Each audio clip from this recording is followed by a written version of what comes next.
ఆంధ్రులు ఈ పేరు వినగానే మనకొక గొప్ప చరిత్ర గుర్తొస్తోంది కదా. అసలు వాళ్ల కథ ఎక్కడ మొదలైంది అంటే పురాణాల్లోంచి ఒక పెద్ద సామ్రాజ్యం ఎలా పుట్టుకొచ్చింది. పదండి, ఈరోజు మనం టైం ట్రావెల్ చేసి కొన్ని వేల ఏళ్లు వెనక్కెళ్దాం. వాళ్ల మొదటి అతి పెద్ద సామ్రాజ్యం పునాదుల్ని వెతుక్కుంటూ వెళ్దాం. ఈ కథను అర్థం చేసుకోవాలంటే అదొక పెద్ద హిస్టారికల్ పజిల్ సాల్వ్ చేసినట్టే ఉంటుంది. ఎందుకంటే దీని ముక్కలన్నీ ఎక్కడెక్కడో చల్లాచెదురుగా పడున్నాయి.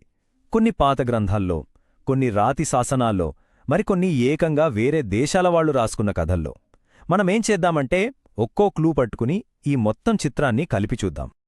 అన్నింటికన్నా ముందు మన మదిలో మెదిలే మొట్టమొదటి ప్రశ్న, ఇంతకీ ఈ ప్రాచీన ఆంధ్రులు ఎవరు? వాళ్లు కేవలం ఒక ప్రాంతంలో నివసించేవాళ్లా, లేదా ఒకే భాష మాట్లాడేవాళ్లా, లేక అంతకు మించి ఇంకేమైనా ఉందా వాళ్ల కథ? ఈ ప్రశ్నతోనే మన అన్వేషణ మొదలుపెడదాం. సరే, మన ప్రయాణం ఎలా ఉండబోతుందో చూద్దాం. ముందుగా వాళ్ల పురాణాల్లోని మూలాల గురించి తెలుసుకుందాం.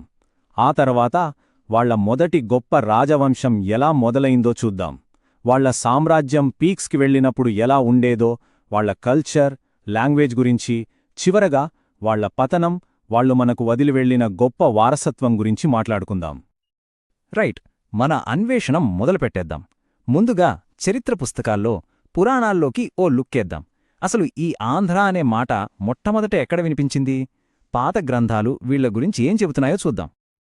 చూడండి, క్రీస్తు పూర్వం 800 సంవత్సరంలోనే, అంటే దాదాపు 3000 ఏళ్ల క్రితమే ఐతరేయ బ్రాహ్మణం అనే గ్రంథంలో ఆంధ్రుల గురించి రాశారు. ఆ తర్వాత మహాభారతంలో, ఇంకా గ్రీకు రాయబారి మెగస్తనీస్ రాసిన ఇండికాలో కూడా వీళ్ల ప్రస్తావనుంది.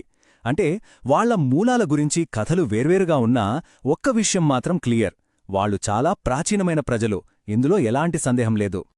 మహాభారతంలో ఒక చిన్న మాటుంది, ఆంధ్రాశ్చ బహవః. దీని అర్థమేంటంటే ఆంధ్రులు చాలామంది ఉన్నారు అని. చూడ్డానికి చిన్నమాటైనా ఇది చాలా పెద్ద విషయం చెబుతోంది.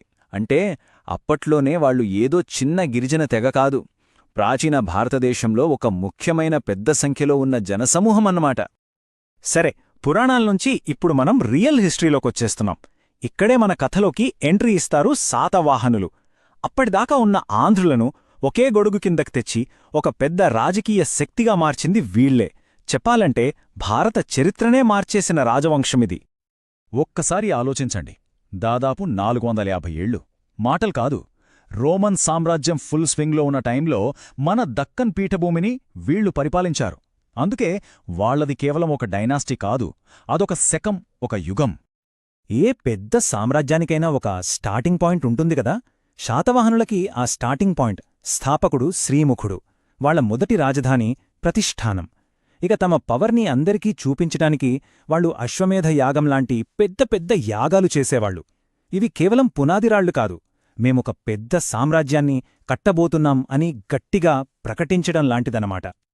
రైట్, ఇక శాతవాహన సామ్రాజ్యం తన పీక్ స్టేజ్కి, అంటే ఉచ్ఛస్థితికి చేరుకున్న టైంలోకి వెళ్దాం.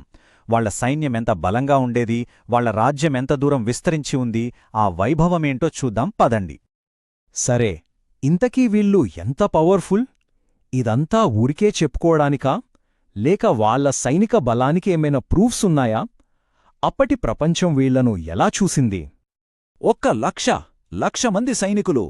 ఇది నేను చెబుతున్నది కాదు, గ్రీకు రాయభారి మెగస్తనీస్ రాసుకున్నాడు. అంతేనా? 30 బలమైన కోటలు, 2000 గుర్రాలు, ఏకంగా 1000 యుద్ధ ఏనుగులు. ఇవి జస్ట్ నంబర్స్ కాదండి, దక్కన్లో ఒక కొత్త సూపర్ పవర్ పుట్టింది అని ప్రపంచానికి గట్టిగా వినిపించిన సంకేతమిది. ప్రతి రాజవంశంలోనూ ఒక లెజెండరీ రూలర్ ఉంటాడు. ఆ వంశం పేరు చెప్పగానే గుర్తొచ్చే పేరు.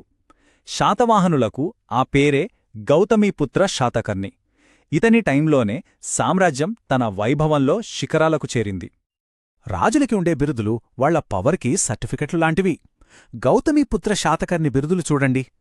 ఏక బ్రాహ్మణ అంటే అద్వితీయ రక్షకుడు, శక గర్వాన్ని నాశనం చేసినవాడు. కాని అన్నింటికంటే పవర్ఫుల్ బిరుదు త్రిసముద్రాధిపతి, అంటే 3 సముద్రాలకు అధిపతి. దీని అర్థం అతని రాజ్యం వెస్ట్లో అరేబియా సముద్రం నుంచి ఈస్ట్లో బంగాళాఖాతం వరకు విస్తరించి ఉందన్నమాట. ఓకే, ఒక సామ్రాజ్యం అంటే కేవలం యుద్ధాలు, సరిహద్దులు మాత్రమే కాదు కదా. దాని అసలైన ఆత్మ ఉండేది దాని సంస్కృతిలోనే. సరే, ఇప్పుడు మనం శాతవాహనుల యుద్ధభూముల నుంచి వాళ్ళ ఆస్థానాల్లోకి, కవుల కళాల్లోకి, ప్రజల జీవితాల్లోకి తొంగిచూద్దాం.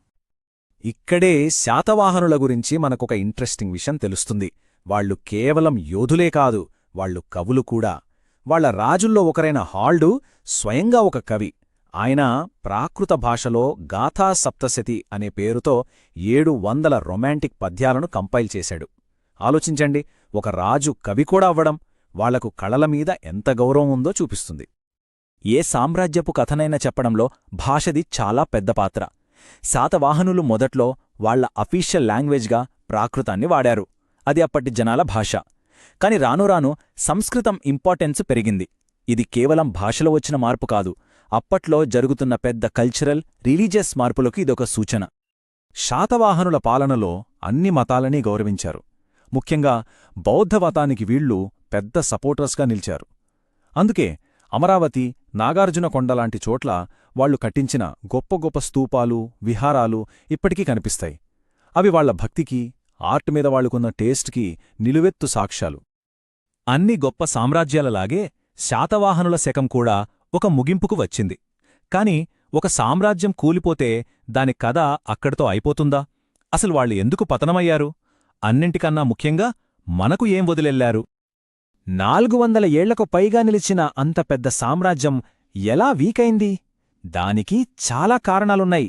రాజ్యం లోపల సింహాసనం కోసం గొడవలు, బయటినుంచి శత్రువుల దాడులు, ఇలా లోపల బయటినుంచి వచ్చిన ప్రెషర్స్తో వాళ్ల అధికారం నెమ్మదిగా తగ్గిపోయింది. ఇది హిస్టరీలో ఒక న్యాచురల్ సైకిల్ లాంటిది. ఒక పవర్ తగ్గినప్పుడు ఆ ప్లేస్లో ఇంకో పవర్ వస్తోంది. శాతవాహనుల కింద సామంతులుగా ఉన్న ఇక్ష్వాకులే వాళ్లు బలహీనపడ్డాక ఆంధ్ర ప్రాంతంలో కొత్త రూలర్స్గా పైకి వచ్చారు. సింపుల్గా చెప్పాలంటే పవర్ చేతులు మారింది. వాళ్ల పొలిటికల్ పవర్ పోయినా శాతవాహనుల ప్రభావం మాత్రం పోలేదు.